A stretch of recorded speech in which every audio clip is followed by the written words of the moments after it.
Hey, it's me again. I just kept this wig on because I was like, oh, I think I'm feeling it kind of, sort of, in a way. Anyway, y'all know me. Know my different feelings. It's okay to have feelings, black woman. It's okay to be emotional. You're still a woman, after all. I'm your nosy neighbor lady. This your nosy neighbor lady show. So happy Monday. Happy Monday. Not really fun days, but somebody's having a lot of fun right now, I bet. Without me. I'm just playing. No, just somebody having a good time.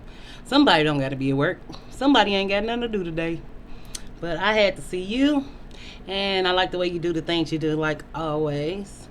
As long as you're staying true to you, that's like the best shit ever. So, on this video, I wanted to explore Whitney Houston and as it relates to drug use in the black community, because, and as far as black women, of course, because we think about black women and drug use, and a lot of black Hispanics want to say, oh, she's a dope fiend or she's a crack addict. They might not use those terms now, but back in the day, a lot of kids, when they tried to hurt your feelings, they would say, oh, your mom's on drugs or your mom's on drugs. And we never really talk about how many black women were on drugs and how they really got on drugs because of a man. Any woman you ask, any black woman you ask, a lot of times it was a man who got her addicted to drugs. A lot of times it wasn't another woman. And we have to really look at the fact that with Whitney Houston being the voice or the greatest voice, so some people called her the eighth world wonder, and some people called her, what else? A national treasure. And I just thought about also with the drug use, the bringing yourself down for a man, or trying to, because he even said in the interview, like, I did being Bobby Brown just because I wanted to support my husband. And you're just thinking about how Bobby Brown is still exploiting her in death. And it's just like, for black women, black male exploitation is like ongoing and never stops. Like, where do we draw the lines? Because a lot with Whitney Houston, I find, she really inspired girls to be themselves and know they could be successful and they could tell their own stories, and that with great success becomes great responsibility, which can turn into drug use and self-loathing and self-hate in that aspect. I'm not saying, oh, just Whitney just really hated herself, but when you use and abuse drugs, it's kind of not really a hate, it's more of a coping mechanism. And I think a lot of times people say, oh, she's an addict and she's addicted to it. People never really ask, why is she addicted? How did she get addicted? What took her to this place? And I don't think black women get that kind of grace. And you know what I thought about Whitney Houston too, though? With Clive Davis, discovering her, like, a black man didn't even discover her talent. It took a white man to see her and see the beauty in her voice to propel her into super fame or superstardom. It's just like to be known all over the world, and think of the pressures of not being able to go nowhere ever. And a lot of times people, if I was Whitney, I'd do this. If I was her, I'd do it. If I was Beyonce, I'd do this. They say Beyonce had the roller skate party. They say nobody even seen Beyonce. I'm just saying. But I don't know why I felt the need to do this video, but as I thought about Whitney Houston, I saw her interviews and about the up and down trauma and drama of her and Bobby Brown. And I really thought about how Blackistan just really dragged Whitney Houston through the mud. How we just really tore down and tarnished her image. How we made sure to go out our way. Oh shit, I'm falling this shit. This is a slippery skirt. Let me take this skirt off. Shit. Y'all know I'm goofy, and this video is gonna keep going on, and thanks for coming. Do you like the video? But really, when we think about drug use too, I was thinking about how Black men sold crack to their mothers and their kids' mothers and their aunties and to little kids. And we still see the black man celebrating, oh, I got 50 kilos and oh, I got this, racks on racks on racks, due to selling drugs. Now, selling drugs is not even a lucrative business for black men now because they just end up going to jail and they don't know how to spend no money and they get half their own supply. So, you know how this shit go. But then black men made black women turn tricks and do all this nasty shit. And then I guess that's kind of even in the crack era, thinking about the 90s music and the early 2000 music and how we were all bitches and whores and sluts and how they made sure to go out their way to continuously slander black women's name. It's just like, did the drug use overshadow her legacy? Not for me.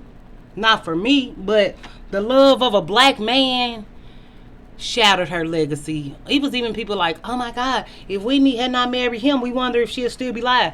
I don't know if Whitney was already on drugs before that. I don't know if Whitney introduced him to it, but definitely it was a horrible situation that a lot of black women don't realize. We get into relationships and want love so bad that it drags us through the mud. The only good thing was she had money, so whatever she did after or before, she can get high. She had her own money. She can get high if she wanted. That's one thing about when you establish a life for yourself and you have built something for yourself, you can do what the fuck you want, girl, after that. I'm not promoting drug use. I'm just saying how people want to judge people's life, but if ain't nobody else got to support your habit, what can they say about what you do in your home, in the safety of your own home?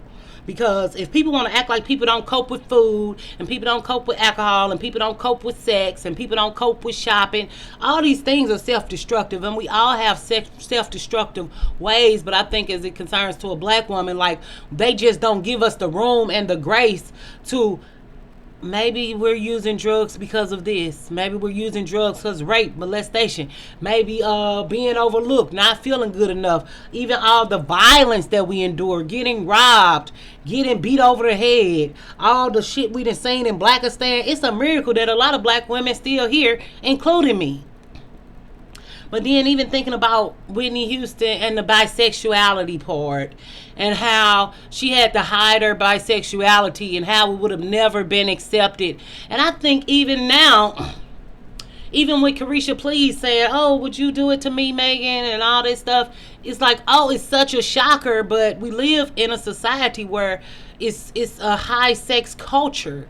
And then black women have to lie about who they're having sex with and what they're doing between their legs and can't masturbate. And it's just so many limitations placed on black women that it just blows my mind.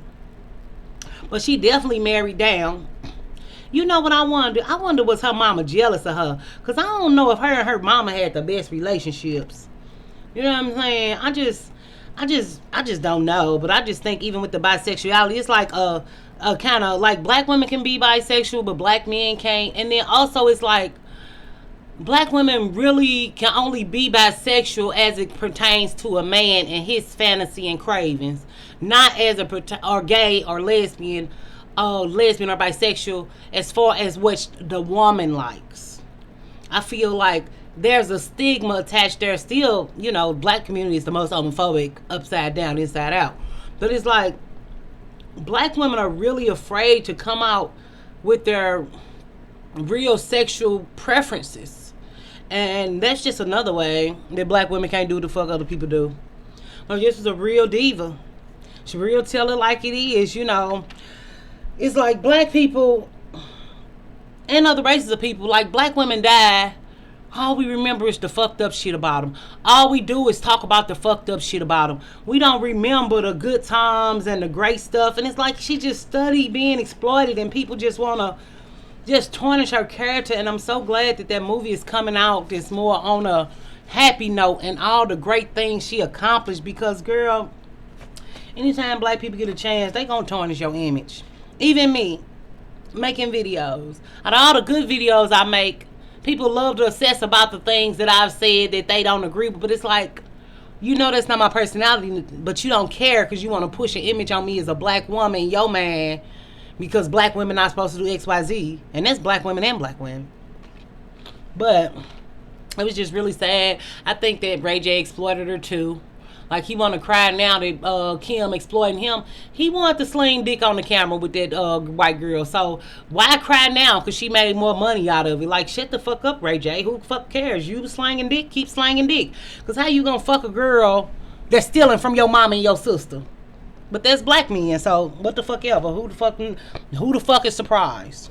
And then you know what I thought about with Whitney too? I thought about how she was the first on-screen interracial couple with Kevin Costner, and even had Kevin Costner was like, oh, I fought for her to get that role, and yada yada yada. And then I thought about Kevin Costner also, because he was on that Hidden Figures with Taraji, and remember he had knocked down that colored only bathroom, a white only bathroom. I wonder, do he like black women? Wait, never mind. I mean, like black women, we just not supposed to know. So she was big in that church. And you know what they said? She was the first black woman to be on 17 magazine. So I thought that was kind of fascinating. We're just falling and dropping and slipping and sliding all around this motherfucker. Of course, she was not urban enough. Black people, the black men and black women want black women to hold up blackness when black men don't. And it's just so fucking aggravating. But just thinking about her name, I mean her life and her legacy, and how black people just tarnish black women legacies and just tarnish our image and just throw us away. And I just think about how black people just really threw her away, and I think it's a fucking shame. But bring yourself down for a man, the ego and the power dynamic. And even after, even hearing white people talk about her, it's like after black women can no longer shuck and jive or no longer provide a service to a benefit to anyone in society, it's like, oh, we're not good enough. When her voice was gone, now we don't want her no more. We're going to throw her away. Now she can't sing like she used to. We want to throw her away. Now she can't make us feel like we did in 1993. We want to throw her away. She's still a human being. But we got to remember, as black women, nobody sees you as such. So we got to fight fires or not fight. I don't know. I'm off the fighting game. I'm going to fight online with y'all and love on y'all and hope that y'all can get that vigor and fighting, whatever. And y'all to make a new day and a new change, because I just love y'all, and I want you to stay beautiful and stay innovative and creative and just stay fiercely and wonderfully you. And I'll be back. Bye.